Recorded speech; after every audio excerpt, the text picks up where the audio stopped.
2007 அதுக்கப்புறமாக 2024ஆம் ஆண்டுகளில் இந்திய அணியினர் வேர்ல்ட் கப்பை ஜெயிக்கிறதுக்கு காரணமாக இருந்தது ஒரு கேட்ச் அப்படிங்கிறது எல்லாருக்குமே தெரிந்தது தான். அதுபோலவே 2014ஆம் ஆண்டில் இலங்கை அணியினர் T20 உலகக்கோப்பையை ஜெயிக்கிறதுக்கு காரணம் ஒரு கேப்டன். அந்த கேப்டன் யார்? லசித் மலிங்க தானே அப்படின்னு நீங்கள் கேட்பீங்க. கிடையாது, தினேஷ் சண்டிமால். என்ன கதை அது? 2014 T20 உலகக்கோப்பை ஒரு சின்ன ரீகேப்.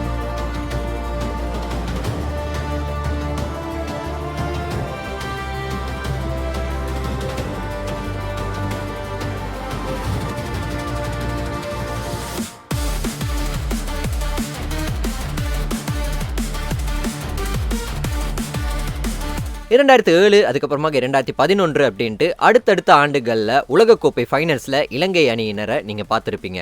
அதே மாதிரி தான் 2009, 2012 அப்படின்னு T20 உலகக்கோப்பை தொடர்களின் இறுதிப் போட்டிகள்லையும் இலங்கை அணியின் பெயரை நீங்கள் பார்த்துருப்பீங்க. 2014ஆம் ஆண்டும் வந்தாங்க. அதுக்கான காரணம், அதற்கான கதையை தான் இப்போது நீங்கள் பார்த்து கேட்டு தெரிஞ்சுக்க போகிறீங்க. ஆக ஒரு அணி இவ்வளவு கன்சிஸ்டண்ட்டாக இருக்க ஒரு அணியாக இருந்தாலுமே கூட ஏன் அவங்களால கப்பை தொட முடியலை அப்படிங்கிறது எல்லாரோட கேள்விக்குறியாகவும் இருந்தது. என்னதான் ஒரு கன்சிஸ்டன்சியான அணியாக இருந்தாலுமே கூட தங்களோட பெயரை அந்த கோப்பையில் பதிக்காமல் தங்களோட கையில் அந்த கோப்பையை ஏந்தாமல் இருக்க வரைக்குமே ரசிகர்களுக்கும் வீரர்களுக்கும் ஏக்கம் தொடர்ந்துகிட்டே தான் இருக்கும். அந்த ஏக்கத்துக்கு முற்றுப்புள்ளி வைத்தது தான் 2014ஆம் ஆண்டுக்கான T20 உலகக்கோப்பை. இந்த T20 உலகக்கோப்பைக்கான குழாமில் குமார் சங்கக்கார, மஹேல ஜெயவர்தன, ஆஞ்சலோ மேத்யூஸ், லசித் மலிங்க, TM டில்ஷான் இப்படின்னு எல்லாமே பெரிய பெரிய பெயர்கள். ஆனால் கேப்டனாக நியமிக்கப்பட்டவர் ஓராண்டுக்கு முன்னரே தினேஷ் சண்டிமால். ஒயிட் பால் கேப்டனாக இவர் நியமிக்கப்பட்டதுக்கு அப்புறமாகவும் கூட T20 இவரோட பெர்ஃபார்மன்ஸ் அப்படி சொல்கிற அளவுக்கு பெருசாக எதுவுமே பண்ணதாக தெரியல. டீமில் எந்த பிளேயர் அவுட் ஆஃப் ஃபார்மில் இருந்தாலுமே கூட கேப்டனால் அவர் அந்த அணியிலிருந்து நீக்க முடியும். ஆனால் ஒரு கேப்டனே அவுட் ஆஃப் ஃபார்மாக இருக்கும்போது என்ன பண்ணுறது அப்படின்னு இருக்கும்போது இவர் இந்த தொடர்லேருந்து வெளியேறதுக்கான ஒரு மொமெண்ட் வருது. அதுதான் இங்கிலாந்து அணிக்கு எதிரான தோல்வி. ஆக இங்கிலாந்து அணிக்கு எதிரான தோல்விக்கு அப்புறமாக அவரை டீம்லேருந்து தூக்கிட்டாங்களா அப்படின்னு தான் நீங்கள் யோசிப்பீங்க. அதுதான் கிடையாது. அவருக்கு ஸ்லோ ஓவர் ரேட் காரணமாக ஒரு போட்டி பேன் அப்படின்னு அறிவிக்கப்படுது ICC-இடமிருந்து.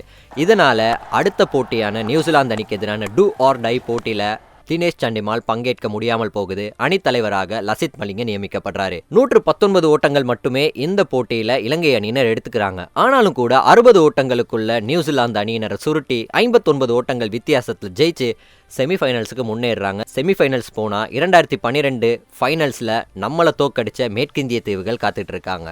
அவங்களுக்கு ஒரு தோல்வியை பரிசளிக்கிறதுக்கான நேரம் இது. ஆக தினேஷ் சண்டிமால் திரும்ப உள்ள வருவார், இந்த போட்டியில் ஜெயிக்க போகிறோம் நாங்கள் அப்படின்னு இலங்கை அணியினர் காத்துட்டு இருக்காங்க. அந்த செமிஃபைனல்ஸ் நடக்கிற அன்னைக்கு காலையில் ஒரு அறிவிப்பு வெளியாகுது. என்னதான் தினேஷ் சண்டிமால் இந்த போட்டியில் அவைலபிளாக இருந்தாலுமே கூட அவர் இன்றைய நாளில் கேப்டனாக விளையாட போகிறது கிடையாது. கேப்டனாக விளையாட போகிறது லசித் மலிங்க தான் அப்படின்னு சொல்கிறாங்க. ஓகே, இப்போ ஒரு அதிர்ச்சி அப்படிங்கிற மாதிரி எல்லாருமே ஸ்தம்பிச்சு போயிருந்த நிலையில் தினேஷ் சண்டிமாலுக்கு பதிலாக லஹிரு திருமானே அணியில் இணைக்கப்படுறாரு. அவர் ரொம்பவுமே ஒரு முக்கியமான 44 ஓட்டங்களை இலங்கை அணிக்காக குவிக்கிறாரு. வெஸ்ட் இண்டீஸ் அணிக்கு எதிராக நாங்கள் ஜெயிக்கிறோம். இதுக்கப்புறமாக நடந்த ஃபைனல், அதில் நடந்த கதை எல்லாருக்குமே தெரியும். நுவான் குலசேகர மற்றும் லசித் மலிங்க 2 பேருமே டெத் ஓவர்ஸில் பயங்கரமாக பவுலிங் பண்ணி இந்திய அணியின் நட்சத்திர வீரர்களான விராட் கோலி, MS தோனி, யுவராஜ் சிங் 3 பேரோட பேட்டில் இருந்தும் பால் படாமல் தப்பிக்க வச்சுக்கிட்டே இருக்காங்க. அவங்களோட பேட்டில் இருந்து பெருசாக ரன் ஸ்கோர் பண்ண முடியாமல் போகுது. டெத் ஓவர் கிங்ஸ் நாங்கள் தான் அப்படின்ட்டு லசித் மலிங்கவும் நுவான் குலசேகரவும் ப்ரூவ் பண்ணுறாங்க. MS Dhoni walked in with I think about 5 overs or 4 overs to go, and again the best death bowling that I've ever seen in my life. Death bowler Malinga against the great finisher Dhoni, and at the moment the death bowler is winning from both ends. I've seen Waqar Younis and Wasim Akram bowl death in any format of the game, but the overs from Kulasekara and Lasit Malinga to two of the biggest hitters and two of the best finishers in the shorter version, I've never seen anything like that before or since. No, you can't get the helicopter shot away. கப்பையும் தங்களோட பேருக்கு எழுதிக்கிறாங்க. இலங்கை அணியினர் அன்றைய நாள் கோப்பையை ஜெயிக்கிறாங்க. இதன் மூலமாக என்ன தெரிய வருது அப்படின்னு பார்த்தீங்கன்னா, இன்னும் 2 போட்டிகள் தான். இந்த 2 போட்டிகளுக்கு அப்புறமாக நான் ஒரு வேர்ல்ட் கப் வின்னிங் கேப்டனாக மாற போகிறேன் அப்படிங்கிற ஆசை கண்டிப்பாக தினேஷ் சண்டிமாலோட மனசுலையும் இருந்திருக்கும். ஆனால் அவர் தன்னோட ஆசையை விட தன்னோட அணிதான் ஜெயிக்கணும் அப்படிங்கிற ஆசையை முன்வைக்கிறாரு. இதன் மூலமாக இலங்கை அணியினர் அரையிறுதி இறுதிப் போட்டிகளில் ஜெயிச்சு வரலாறும் படைக்கிறாங்க.